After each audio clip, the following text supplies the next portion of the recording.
MCES beserta seluruh sivitas akademika Stikers Pamda, Bapak dan Ibu, seluruh pejabat baik pemerintah pusat, pemerintah provinsi maupun kabupaten se-Nusa Tenggara Barat, seluruh peserta hadirin yang berbahagia, terutama yang berbahagia para wisudawan, wisudawati beserta seluruh keluarganya. Sungguh tapi yang membanggakan pada hari ini saya berkenan diundang hadir oleh Stikers Pamda untuk memberikan orasi ilmiah tentang pemberdayaan tenaga kesehatan dalam pembangunan pedesaan sehat. Bapak dan Ibu yang kami hormati, para wisudawan, wisudawati, juga peserta didik dari Stikers Pamda di Lombok Timur. Seperti apa yang kita ketahui bersama bahwa hari ini di dalam proses reformasi telah ditetapkan berdasarkan di launch pada tahun 2009 awal, yaitu reformasi perencanaan penganggaran. Berarti kita telah menegaskan bahwa rezim perencanaan dalam pembangunan di Indonesia dilaksanakan. Untuk itu telah ditegaskan juga tentang bagaimana mengelola dari seluruh anggaran atau sumber daya pembangunan Indonesia, yaitu melalui Undang-Undang Nomor 17 Tahun 2004, yaitu Undang-Undang tentang Keuangan Negara.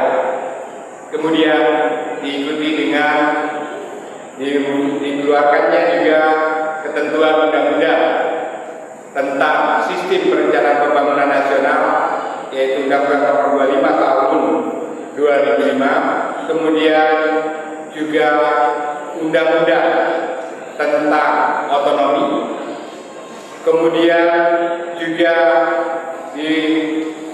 diterbitkan Undang-Undang tentang Kementerian Negara, yaitu Undang-Undang 39 Tahun 2008. Dan kemudian juga ditetapkan tujuan jangka panjang pembangunan nasional Indonesia, yaitu Undang-Undang Nomor 17 Tahun 2007 tentang rencana pembangunan jangka panjang pembangunan Indonesia, yaitu 2000 sampai 2025, di mana berdasarkan hal tersebut di atas, maka berbagai kementerian negara melakukan penjabaran untuk mewujudkan visi Indonesia 2025 tersebut. Bapak dan Ibu yang kami muliakan, kesehatan melalui Kementerian Kesehatan telah coba menjabarkan apa yang ingin dicapai dalam visi Indonesia 2025, yaitu melalui menetapkan target capaian kinerja pembangunan kesehatan melalui pelaksanaan Undang-Undang Nomor 36 Tahun 2009 tentang kesehatan, sekaligus include di dalamnya adalah Undang-Undang tahun 52 tahun 2009 tentang kependudukan dan keluarga berencana, yang juga include di dalamnya tentunya Undang-Undang tentang BPJS atau Undang-Undang 24 tahun 2011 yang akan dilaksanakan Januari tahun 2014 ini. di mana Kementerian Kesehatan beserta seluruh stakeholder menetapkan komitmen untuk mencapai kualitas kesehatan atau derajat kesehatan yaitu sebesar 73,7 pada tahun 2025. Ini sungguh komitmen yang luar biasa, di mana kita ketahui bersama bahwa semakin tinggi angka harapan hidup manusia atau suatu negara secara umum, semakin sulit pergerakan naiknya. Dan Bapak dan Ibu yang kami hormati, posisi kita hari ini di tengah negara-negara Asia bahkan masih relatif rendah, bahkan lebih rendah dibandingkan Vietnam.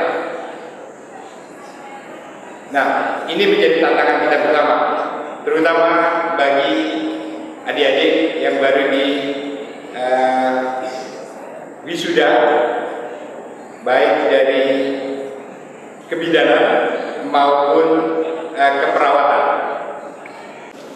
Seperti juga yang kita ketahui, di dalam ranking perencanaan dalam pelaksanaan RPJM 2010-2014 sedang dilakukan review capaian kinerja seluruh prioritas nasional, yaitu ada 11 prioritas nasional, diantaranya adalah prioritas nasional 3 kesehatan.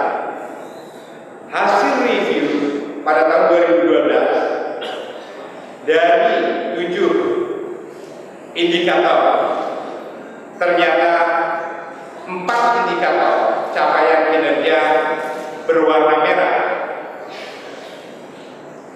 Artinya sangat sulit dicapai pada tahun 2014. Isu strategis tentang fakta kualitas kesehatan Indonesia yang baru-baru ini disampaikan atas status kesehatan, salah satunya adalah angka kematian ibu berdasarkan survei dasar kesehatan Indonesia yang telah disampaikan oleh Menko Kesra, bahwa terjadi peningkatan angka kematian ibu melahirkan yang cukup besar.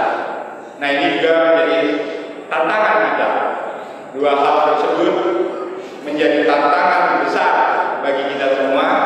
Kualitas kesehatan sangat ditentukan oleh bukan hanya pelayanan kesehatan, include di dalamnya adalah sumber daya kesehatan, sumber daya manusia kesehatan atau tenaga kesehatan yang hari ini bertambah sesuai jumlah wisudawan dan wisudawati yang telah dihasilkan dari Stikes pada pagi hari ini. Tetapi yang utama juga menjadi penting berdasarkan teori H.L. Bloom menyatakan bahwa perilaku selain lingkungan itu sangat penting untuk memastikan kualitas kesehatan atau derajat kesehatan.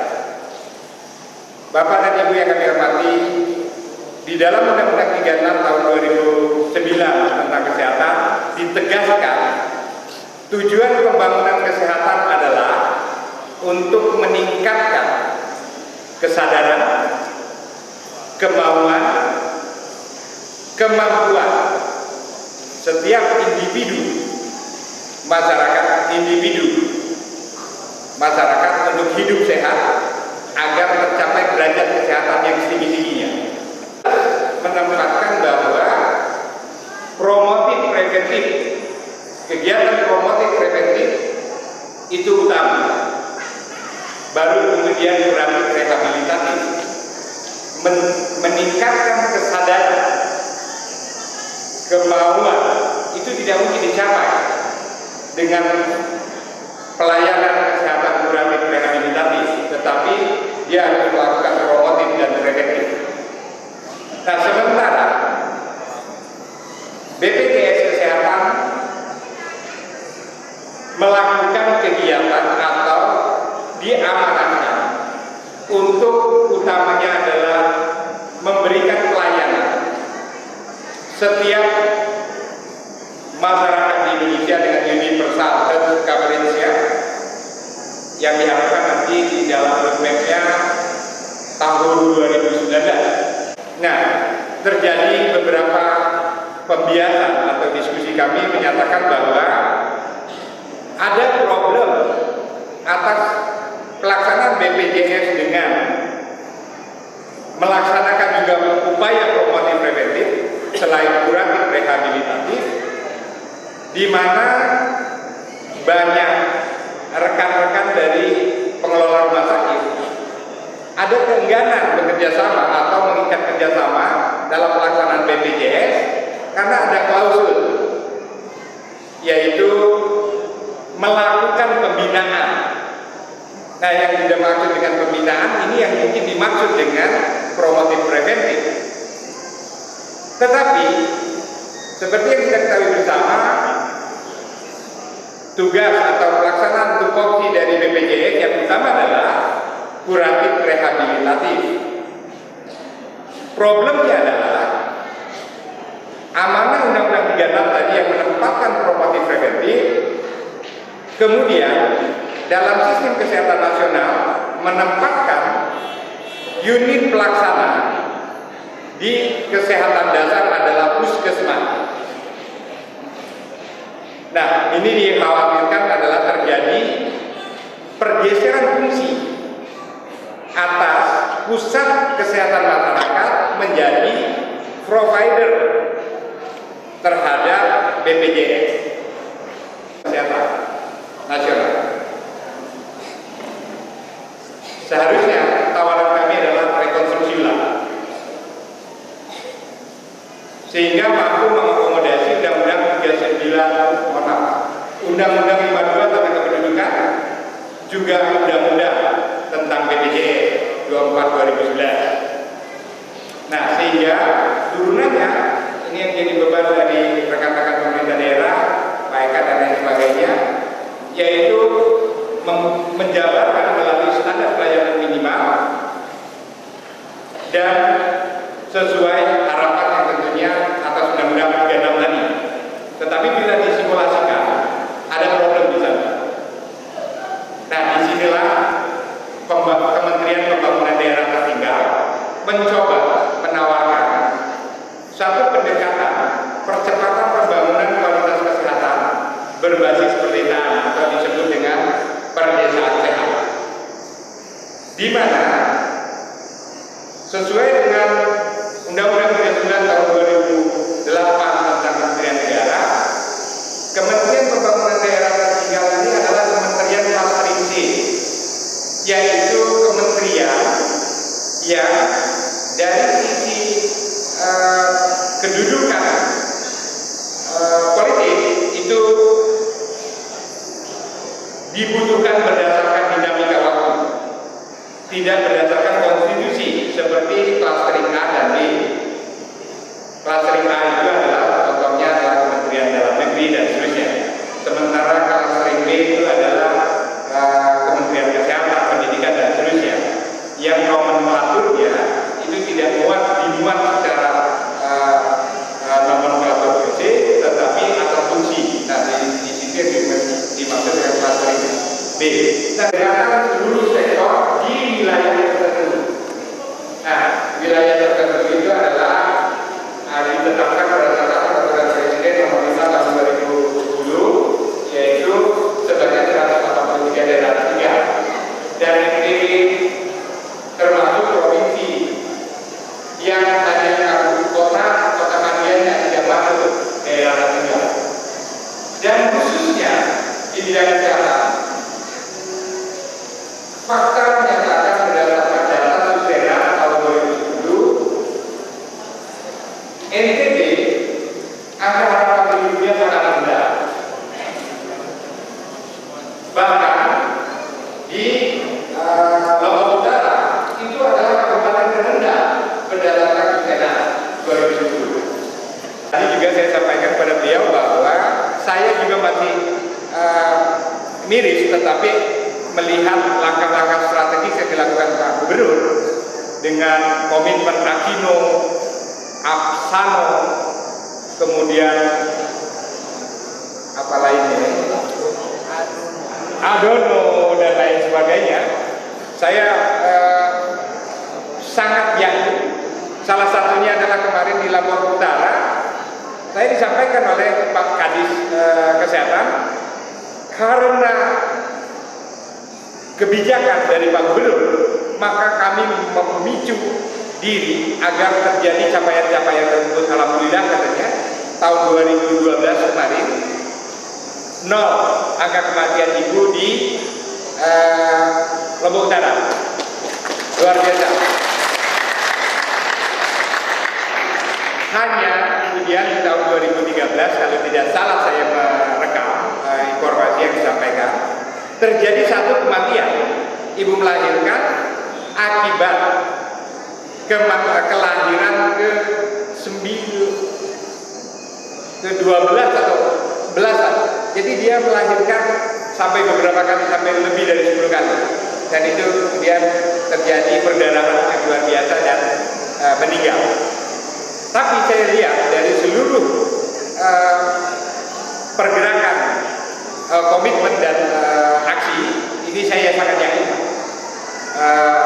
Pak Nyoman, kita lihat di masa mendatang, apalagi Frans Stikens, Hamzah ini juga cukup maksimal tentunya, dan seluruh rekan-rekan Sivitas Akademika dan Widawati tentunya akan punya makna tersendiri terhadap Nusa Tenggara Barat secara umum dan khususnya ini di Lombok Timur.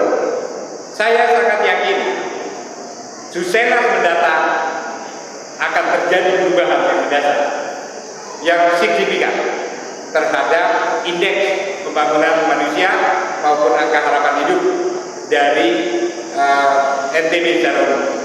Saya sangat yakin. Untuk itu kemarin beberapa waktu yang lalu dengan dukungan Pak Eka, kami melaksanakan Jambore Pedesaan Sehat untuk juga ikut mendukung komitmen Pak Gubernur, dan kami berikan juga dukungan penghargaan kepada Pak Gubernur selain Ibu Menteri dan Gubernur Maluku pada saat kemarin beserta 7 kepala daerah, 2 kepala daerah dari NTB atas kebijakan-kebijakan strategis yang telah dilaksanakan, yaitu pembangunan pedesaan sehat, yaitu kualitas kesehatan yang tadi disampaikan berdasarkan AL Bloom atau manajemen kesehatan berdasarkan AL Bloom, bukan hanya dari pelayanan kesehatan, tetapi perilaku dan lingkungan selain faktor genetik, maka juga berkorelasi dengan Undang-Undang 36 tadi yang disampaikan, promotif dan preventif. Kemudian juga apa yang dijabarkan atas angka harapan hidup oleh Indonesia, karena recording seorang seluruh penduduk lahir dan meninggal itu belumlah begitu baik, sehingga pendekatannya dengan 24 indikator IPKM, maka menetapkan determinan faktor atau faktor dasar dari kualitas kesehatan, yaitu dokter puskesmas dan bidan desa. Ini yang kita tegaskan menjadi 2 pilar dari 5 pilar pedesaan sehat, di mana posisi perawat bukan berarti tidak ditegaskan untuk begitu penting pada posisi ini, tetapi ada keputusan Menteri Kesehatan menempatkan 24 indikator IPKM, ada 2 nomenklatur jabatan fungsional. Ini bukan jabatan profesional yang dimaksud dokter puskesmas dan bidan desa. Dia adalah jabatan fungsional. Bukan pusat kesehatan individual atau individual medicine. Nah, ini yang harus kita sama-sama jaga. Kita itu ada Timor Leste, angka harapan ini. Kami yakin bila tidak ada perubahan signifikan hari ini, maka kita akan dilewati oleh tetangga kita. Dan tentunya adalah memberi ruang untuk melakukan pengabdian negara yang dengan Stikens baku untuk merekrut, menugaskan bidan untuk melakukan tugas bidan desa di beberapa kabupaten. Dan untuk itu, selain beberapa hal tadi, telah juga kami dorong kepada Kementerian Kesehatan untuk khususnya di daerah tertinggal, termasuk Lombok atau Nusa Tenggara Barat, ada penugasan khusus dengan komitmen perdesaan sehat. Nah, kemudian maka akan dapat dicapai perdesaan sehat. Kami laporkan kepada Bapak dan Ibu serta peserta didik yang kami hormati. Diharapkan di tahun 2014 akan mewujudkan peraturan bupati di 84 kabupaten dengan memuat surat keputusan bupati juga tentang rencana aksi daerah. Jadi jelas selama sekian tahun nanti akan terjaga. Bidan desanya dijaga seperti apa, misalnya adalah memastikan bidan desa motivasinya terjaga dan dokternya juga demikian, dengan peran pemerintah memberikan insentif, keamanan dan seterusnya, atau perumahan dan seterusnya. Terus kemudian Kementerian PDT apa? Yaitu memastikan fasilitasi misalnya adalah kebutuhan sarana transportasi, listrik dan lain sebagainya. Kemenkes memberikan kontribusi apa? Juga dimuat di dalam rencana aksi nasional. Rencana aksi nasional yang memuat tentang rencana aksi daerah dan rencana aksi sektor yang diikat komitmennya berdasarkan aspek legalitas yang ditandatangani oleh pimpinan tertinggi masing-masing lembaga. Dan untuk itu kami sangat berterima kasih dan berharap kita bisa bekerja sama dalam mewujudkan target prioritas nasional 3 untuk 2014 dan juga target jangka panjang 2025 yaitu angka harapan hidup 73,7 dan juga target pelaksanaan perdesaan sehat di Nusa Tenggara Barat.